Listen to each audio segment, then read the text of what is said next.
All right, we're going to watch Marco's butterfly here. We're going to watch it at quarter speed. As we're watching this, Marco, we want to make sure that as you're watching your videos, also take some time to look at the notes that Lynette and I have sent, just some different things that we see that we want you to keep working on. You know, a couple of things we can see pretty early on is that you're breathing a little bit late, and because you're breathing late, your head's staying up a little bit longer than it needs to be. And the other thing that you're doing is you're breathing right now every single stroke. Really, it'd be better off, you know, it's always better to try to breathe every other stroke. The reason that is your head weighs probably about 12 to 15 pounds. So by having to lift that 12 to 15 pound weight up every single time, it actually gets you a lot more tired. So work on breathing every other stroke, and that maybe will help you get your head up a little bit quicker.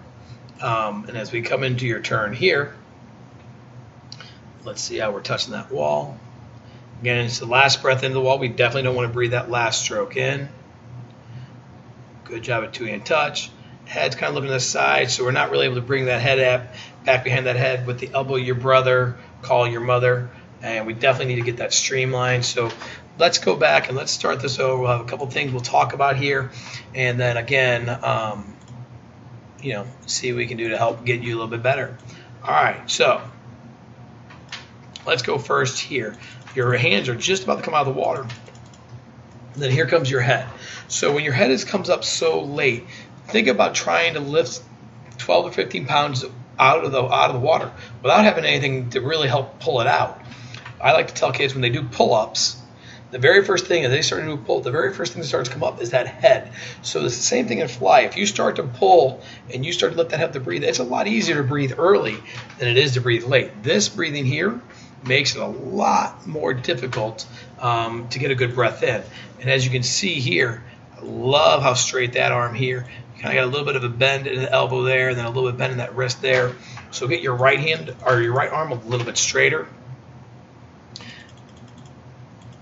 And as your hands are entering, you're entering right at shoulder width apart, so that's good. The thing is, though, you can see that your head's still up. So we never want that head to go in after the arms.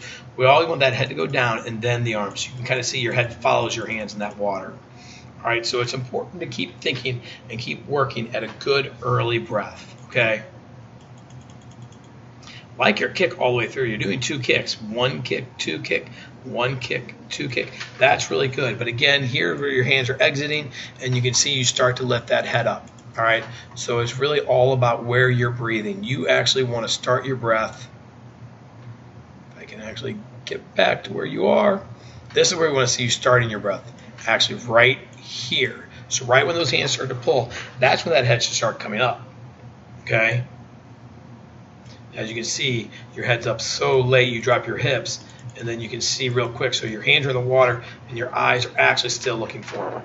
All right, so that's key number one. The biggest thing that we want to work on is our breathing. Okay, I think if you work on that breathing, you're going to get a lot better. Now, on your turn, very first thing you do with your turn is you're actually looking this way here.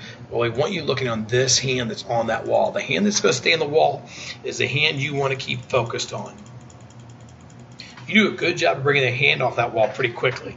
Your feet haven't yet quite touched the wall, so that's a really good job. That will help you get a good transition. And actually, like how your shoulders are in the water as well. You stayed pretty low in that water, so good job there. But you can see it's almost like a salute where your hand's in front of your head. Lynette talks all the time about elbow your brother, call your mother, and we want to see that hand slide right behind that ear all the time.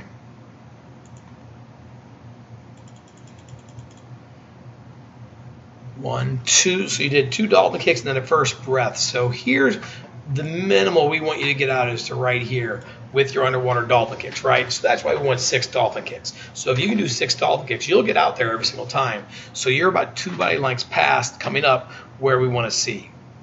So work on that. Don't breathe that very first stroke.